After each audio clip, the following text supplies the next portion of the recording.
Welcome back to another episode of We Talk Fit. With Mish and Dean. All right. Done. So change of outfit. Yes, like seamless transition. We were chatting about workout splits, programs, For a new gym goer. how to write, where would be the best place to start to come up with your own program, I guess. Mm-hmm. So, I went through, moving each direction basically. Yeah. Yep. Moving in, up, down, forward, back, push, pull. So choose an exercise that, moves weight away from you. Choose an exercise where you pull it back towards yourself. Mm-hmm. Do the same overhead, pull back down. And then we sort of touched on hinge movements, and I would say try and get a squat type movement into your session. Mm-hmm. Yeah. Whether that might be a deadlift or something that Mm-hmm. involves bending at the hip joint. Yes. Definitely. So you'd agree with that sort of? Absolutely. Yeah, I'd agree with all of that. Yep. Exactly what we sort of spoken about, and push, pull, overhead, pull down. And definitely that hinge through the hips. It's a tricky one to pick, when I say a squat movement, where you would start that, because obviously everybody's going to be so different with what the best version of a squat movement is going to be for them. Whether they're starting general experience, athlete or whatever, everyone, it's going to be if you can't get range of motion in one type of squat but you can in another, then that's going to be the best thing to do. To progressively overload that one. But if you're really athletic and you've got great mobility and very good core control and strength and you can brace properly, there's absolutely no point in you sitting in the leg press only. I'm not saying the leg press is bad, but that wouldn't be the one thing you would pick. So it's that's probably the trickiest out of all of them, without knowing exactly which individual we're talking about. Yeah. If we're trying to generalize as possible. Yeah. So if someone came in and said, "Oh, what do I do 2 or 3 times a week?" I'd go as simple as come in and do 5 to 10 minutes warm up at, I don't know, 60-70% of your heart rate on an incline treadmill or the recumbent bike or the spin bike or something that's just getting you warmed up, getting a good blood flow, and then let's make sure whatever joints we're going to train and muscle groups we're going to train are. So you've got rotator cuff stuff. Anybody that's seen my clients warming up will know that they've been told to warm their shoulders up properly. Yeah. And then you might go, right, okay, we're going to do 3 or 4 sets of 10 on the chest press. And then I would just say, right, we're just going to do the opposite movement now. 3 to 4 sets on the chest supported row or something where you're pulling back in exactly the same position. Yeah. So I try and explain it so that anyone could remember that. Yeah. So let's just say they're not following a program that they've got in front of them and they're actually going, what can I do so that I can remember it? Well, you go, okay, if you've just done that one, now you do that one. Yeah. And then I'd go something to keep it easy again, let's just say we're using machines and the person's not that stable. Mm-hmm. Shoulder press machine. Mm-hmm. And then they just oppose that with a neutral grip pull down. Yeah. Yep. So they've covered their upper body more or less. With those 4. You could make an argument that biceps and things have been used and triceps have probably been used enough in the push and the pull of those.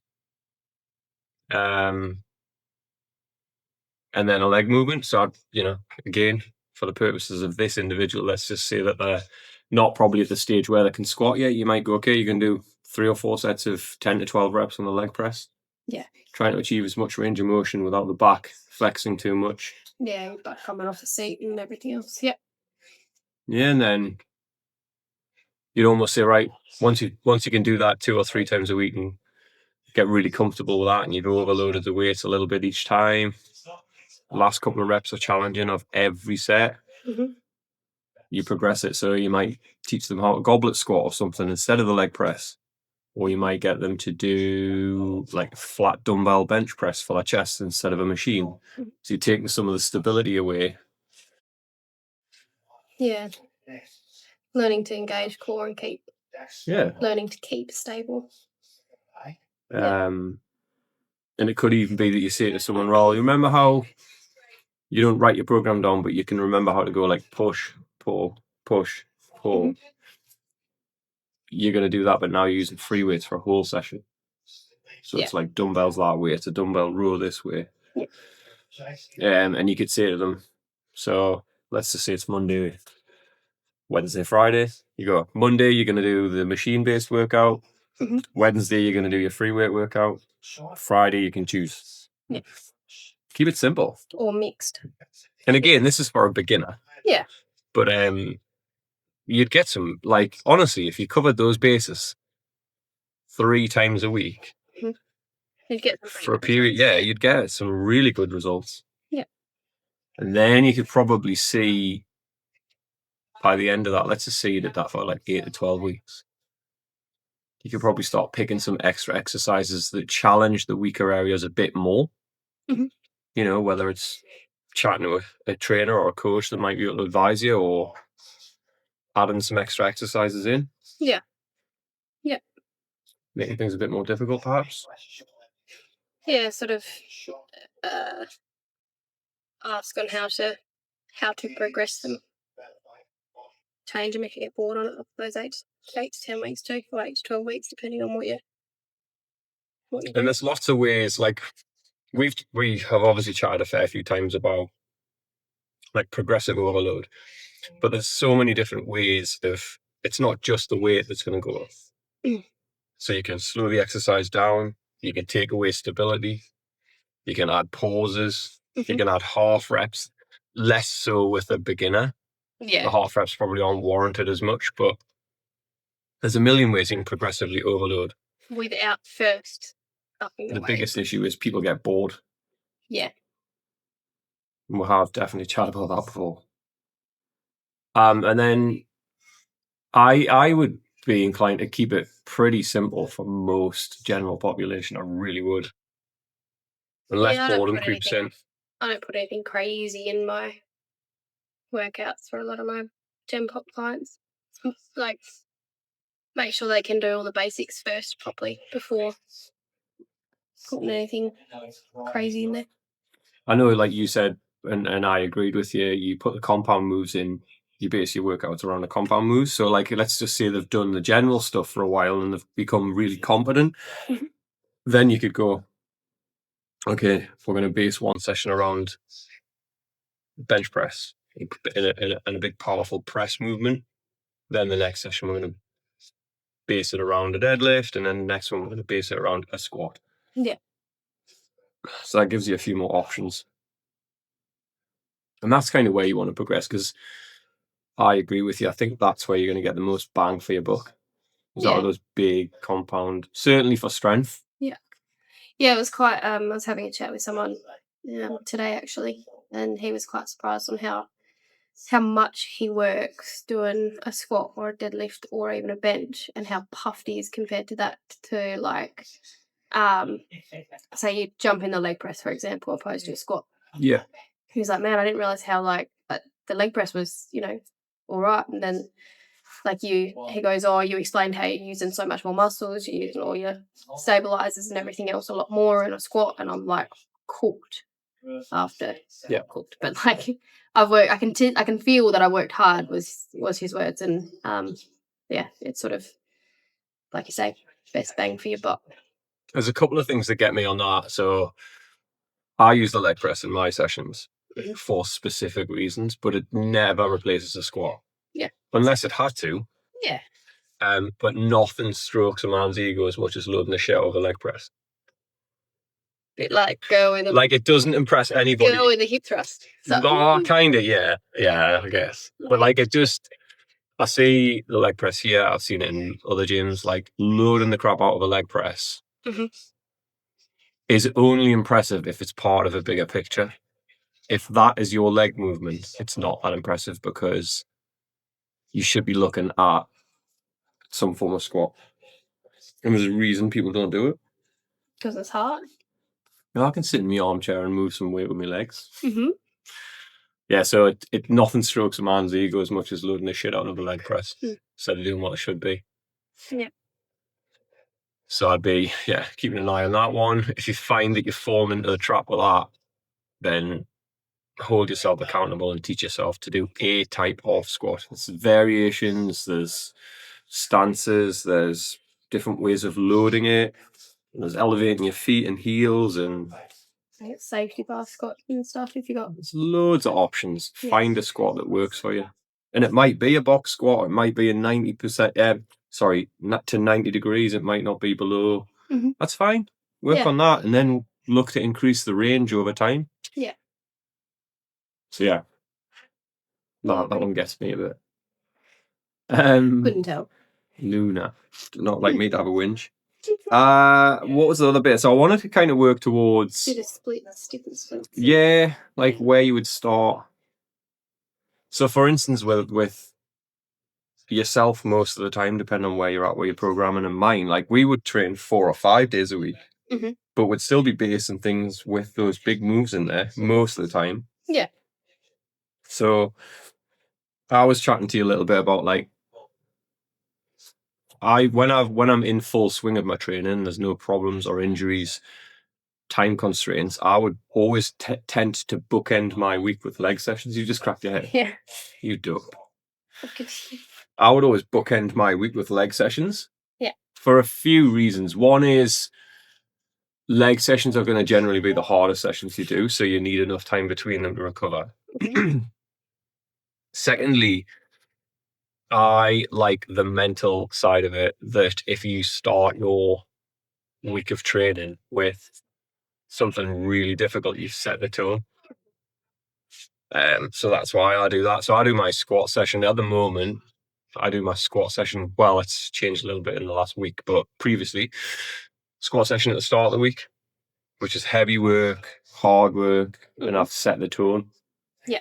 For how I'm going to train that week. I'll have like a quad day, or like certainly a bit more anterior focused day for legs. You know, that's where I've got some leg press in there, hack squats are in there, leg extensions, those things. My deadlift session is separate. Yeah. So I don't, even though, yes, absolutely, it's using a lot of my lower body, particularly the posterior chain. It's not in my leg session. Yeah. I do a lot of lat-based movements when I do my deadlifts. Back down, yeah. And I find it helps me be engaged. Yeah, you tend to jump in your... I do dumbbell rows and stuff. Rows before you do your deadlift, don't you? It depends on what my target or my goal is for that week or for that program. Sometimes I'll have my deadlift on a back day, and sometimes I will actually have it on my lower body posterior day. Yeah, and it makes absolute sense. Yeah. But depends on what my current goals are. Yes. To where I sort of place that. What I do with it. So I do like a squat focus day anterior. So it's all your quads and everything, extensions like you were explaining, and then sometimes I'll do the deadlift like a few days later, and that'll be my posterior chain lower body session, and then I'll stick in a back and a chest day sort of separately. So it's minimum of 4. Currently, is what I was trying to do. Yeah. And then if I have the time or had the time to do it. So yeah, that's sort of where I was doing, and what I would do. It's also important that people realize, like we have definitely talked about it, where things will change and like things will ebb and flow. So set your program in place and absolutely try your best to progress through your program over whatever duration. But work's going to change, family's commitments are going to change. Like my training at the minute, like I'm never going to detract from wanting to be a really strong, capable husband and father. So I like training the way I do with the intensity, but I've also like I'm smashing my golf at the minute. So like I'm having to go, okay, well, I'm going to have to change my training a little bit because I'm going to get to here with my golf, but then the way I train is going to be limiting what the progression you could can be. do. So lots more mobility. I've written what I think is a brilliant strength, speed, and power workout into my program, which has my deadlift in it. Explosive movements. Yeah. I prefer personal taste. I prefer landmine stuff. Yeah, you because can it has a yeah. bit of that rotation. Yeah. Which I just think translates to what I want. But if I was competing in Olympic lifting or CrossFit or whatever, then obviously your barbell movements, power cleans, snatch would be just as good, explosive. Yeah, absolutely. Um, target your training. Try and copy what movement you're going to be doing in whatever sport you play out of the gym. If you're playing a sport out of the gym, in the gym, you're going to get stronger in that position. Yeah. So see if you can dissect. You got rotations in your golf. So you do that rotation with your landline, and you're helping with that. There's people that play a lot of, say, hockey. There was one not long ago with struggling to stay in a squat position when you're tackling or when you're taking the ball or whatever. And they were doing some walking lunges, and I was like, stay in a low lunge. Don't let yourself come all the way back up. Yep. So you stay in a walking lunge, but stay low. Don't let you come up and rest. Don't come back through the extension of the top. Yeah, just stay down, stay engaged throughout your walking lunge. And they were like, oh, yeah, that makes sense. Yep, I'm doing that in the thing. And they, sort of started to you could add in results and stuff with that. Like you could, that's where you could think about adding the half reps in the bottom there. Not quite like a pulse rep, but almost, so if you're doing 20 steps, 10 steps one way, 10 steps back, like that's typically what we're doing here because of the distance we've got. You could do like every rep could be 1.5 where you do, so you're all the way down, you're only halfway back out, you're down and up. Yeah. So you're exposing the hip, knee, and ankle to more work in that position. Yeah. Because like I agree with you, you're trying to find something that's similar to the position they need to get stronger in. Yeah. But then you also don't want to pull them from the ability to be able to extend the hip. No, correct. Yeah. So that's an interesting one, that one. I love dissecting stuff like that. Having a look at different movements and different bits. Yeah.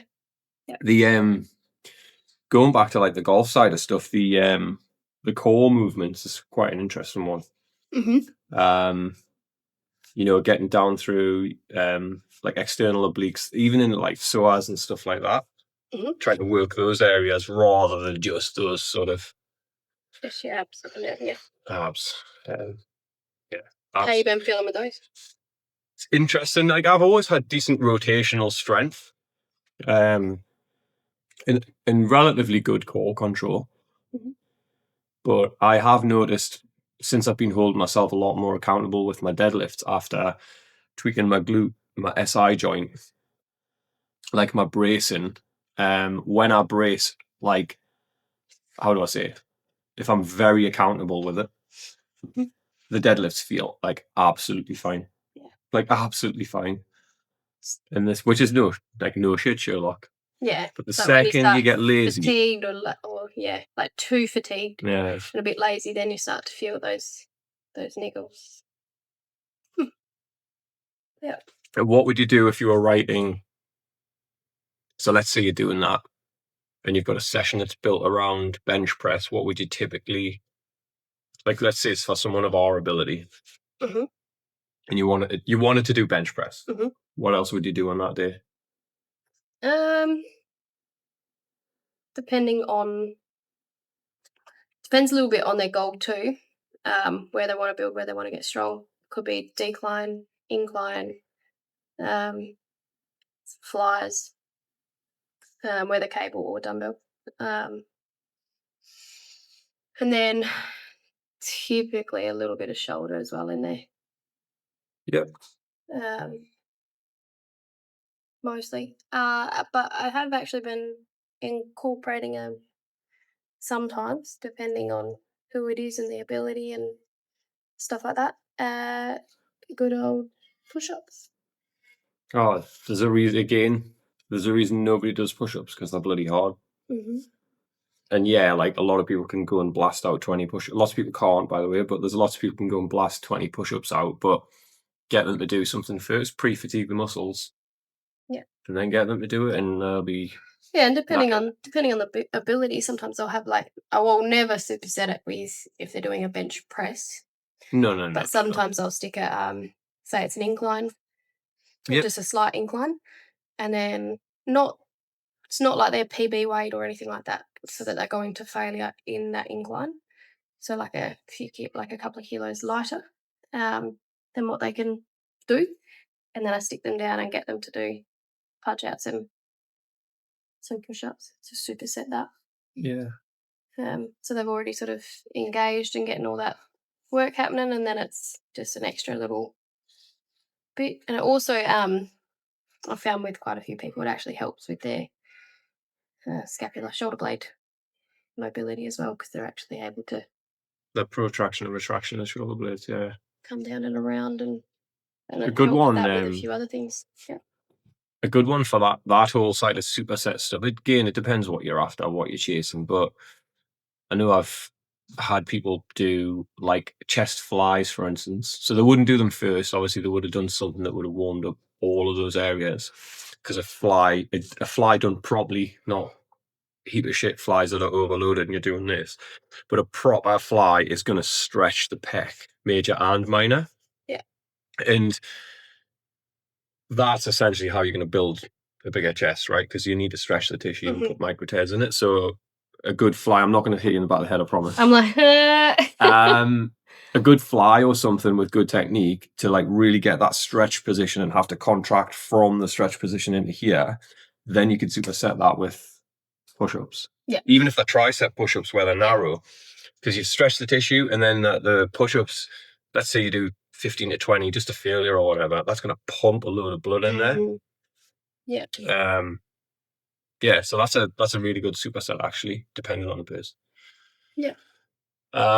If I was doing, when I've been programming for people more in the last year or so, I've taken, so I agree, there's benefit to the different variations of pressing. So incline, decline, flat, wide grip, narrow grip. It's all got different pros and cons. But I've like taken the variations out of a session and put them into like the next block. Yeah. So I prefer, let's say it's bench press, and I've had someone doing 5x5, flat, standard, best technique bench press. The next block they might be doing 4x8, but it might be an incline press, might be the major move of that chest session. Yeah. Or it might be 4x8 of a decline, or 4x12, or it's lots of variations. But rather than trying to hit every angle in the same session, you'll do them in different blocks. Yeah. Yeah. Typically, not all the time, and sometimes we'll play with it a bit. But I found that works quite well. Yeah.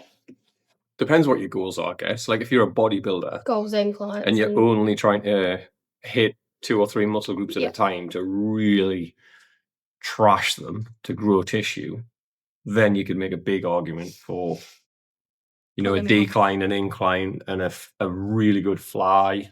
Yeah, don't get me wrong, I don't typically put decline and incline in the same. I usually do them like different blocks or whatever, but whether I change up the bench press for a dumbbell bench or like barbell bench or whatever, then in each different block it'll be either incline or decline, and it also depends. So if it's someone that actually has some back trouble getting up and down, I'll typically still incorporate a bench, but it'll be a slight incline bench, which actually helps them get up and down a lot better as well. Yeah. And I'll nearly always do some tricep and bicep work before the bench. Not like to trash their arms, but certainly to, we said we hate the word activation, but just make sure these joints are feeling really supple and good, and let's call it primed to press. And I've had some guys in here with me that can bench heavy, who hadn't done those as like a precursor to benching before, and then suddenly went in there and went, holy shit, that works. Like that really feels like I'm Yeah. switched on. Yeah. So one thing's not going to work for everybody, but There's a reason why we we warm up do what properly. we do. Yeah.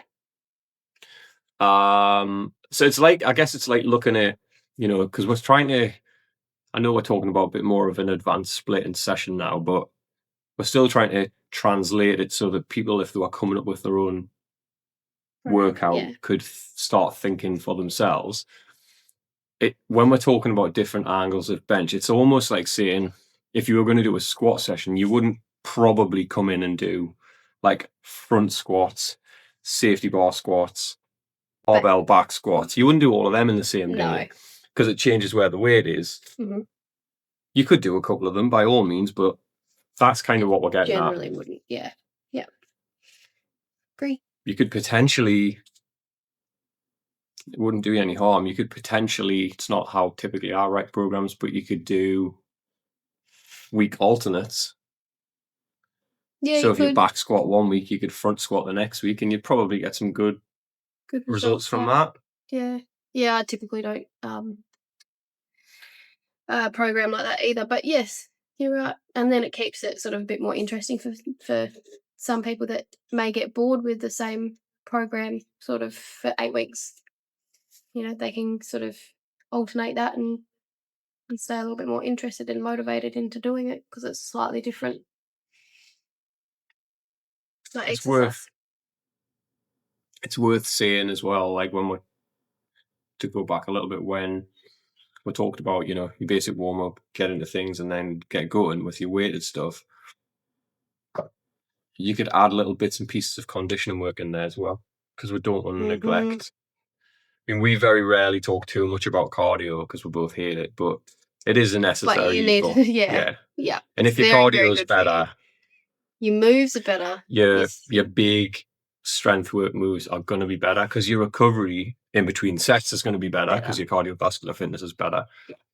Your ability to be uncomfortable is better. Yeah. So definitely the recovery. Definitely the recovery. I've noticed with clients and stuff as well. Like I'll incorporate some cardio or get them to do a little bit of cardio a couple of times a week, depending on goals and stuff, like on their own. And then their moves are better. They're, instead of having 2 or 3 minutes and they're like if you're doing strength work, like instead of having like a 3-minute because they're absolutely like tired from their first set. Yeah. That rest break becomes shorter and shorter and shorter, and then they're able to actually put their intensity up over time and recover a lot better. Yeah. I definitely noticed that and incorporated a bit more with clients lately. Because realistically, if you are doing, like you chatted about your client before there, who said when he's done his squat or bench or deadlift or whatever, how like sort of he feels that it's worked a lot of things and it's quite exhausting. Yeah. That's what those big moves should feel like. Yes. Like you should, again, depending on what variation of that move you're doing, you shouldn't finish a deadlift. Yeah. Oh, I feel really great. Can we do that again 10 times? Now, it should feel fatiguing. So we need to find the right style, setup, progression of it and do it really intensely with the right technique. Really well. Yeah. So that you go, crap, like I need a minute and a half, 2 minutes here. Yeah. Sometimes I rest between 2 and 3 minutes. Yeah, so do I. Yeah. If I'm doing like heavy work. Yes, or when I'm doing like my 5x5s and stuff, I'll take 3. Easy. Yeah. Just say that's probably the hardest thing to train people in, clients, is resting properly. Rest. Yeah, it's just like this whole need to mental recover game. so you can actually get the same weight, same reps out. Otherwise, if you don't have that rest, you get, instead of getting your 5, say if it's 5x5, instead of getting your 5 reps, you're getting 2 because you haven't recovered enough to be able to actually do the proper technique for a good volume of work in the next set. Yeah. And if you don't recover properly, it's just not going to happen. Yeah. I don't care like how good you think you are in your head. Like you're not. I think I've had mostly that comes out with the timing with the rest is generally new clients who come into the gym to train weights who are conditioned to training in classes. I was just about to say, if they've been in a class-based scenario, you can So spot it they're after the used to first set. just going, Yeah. and it's Right, like when ready? you need Like, to no. rest, you need to just breathe a second. Yeah. That's But why I make way- everybody leave a water bottle over by the door here. So they have Yeah, to go and get it have between to get it. sets. Yeah, that's fair. The other one is what I have done to counteract that a little bit is generally those clients who have come from classes are 1 or 2 times a week, so it's mostly full body anyway. So we go superset, chest back, or chest quad, Yeah. and we'll superset it that way. So that Definitely. way Yeah, they yeah. feel like they're still moving, but they're actually recovering that muscle and getting some energy back or some strength back in there before we actually go into that next superset. Some of my And programs, that's the way that I have to make that work to sort of keep them going, because they're just ready to go all the time. Yeah, some of my programs that are right for clients will have chest and back days. Like my current Friday session is a chest and back day for myself. Yeah. And it means it's probably not going to be as intense in one or the other. But again, I'm trying to tick boxes. So yeah, if that's how I make it work, that's how I make it work. Yeah. Arnie used to do chest and back days and he turned out all right. He did. They're one of the most popular bodybuilders. Oh, that's a different conversation if we're going to see who's the best. One of the best in his time. Well, it's not called Arnold's for nothing. Well, exactly.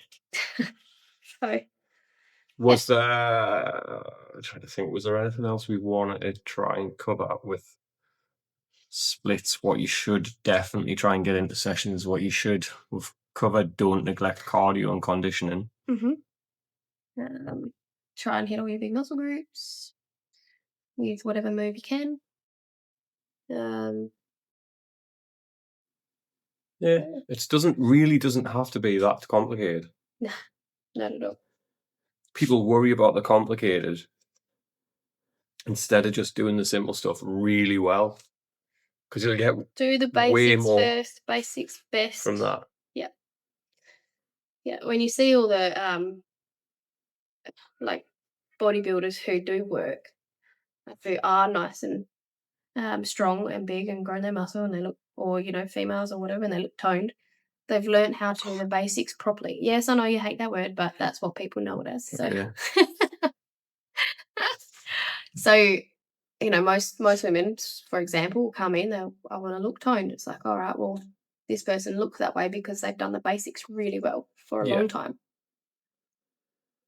Absolutely. Yeah. That's worth seeing as well. So not all of our clients, and we've spoken about Gen Pop, but not all clients are wanting to build lots of muscle and stuff. We might have athletic clients. And I was chatting about this again the other night on the radio thing. Even if you're bold enough that you should start specializing or thinking about specific S&C to back up your sport, you still want to be a well-rounded athlete. So just because you might see, like someone might see me doing some specific work with a basketball player in here, they might not see that in the background, we don't neglect push strength, pull strength, squat strength, like all of those fundamentals Everything is come as the foundation before we do the other stuff. The technical good, yeah. That's my way of working, and I will never neglect like well-rounded people before trying to produce a really good athlete. Well, you need to have a well-rounded athlete to be able to then work on the technique and improve the actual sporting aspect of the won't come if the foundation's not there. Dunsky. That was easy. That was. We should probably mention the fact that it's been quite difficult to concentrate while we've been sitting here talking, because we'll have a special guest with us today. Now, the special guest is currently sleeping, I think. So we might not be able to. I'm going to move the camera. We might not be able to get her up here. And no, it's not Kobe, but who is also here, keeping company to Nala. Who's how old, Michelle? 8 weeks. 9 weeks. 9 weeks old. 10 weeks actually. In a couple of days. I've had hardly any work done this morning because I've been having cuddles and yeah, just being general babysitter. What do you think, Cubs? She's so cute. I want one. You want one? All right, we'll see you later, guys.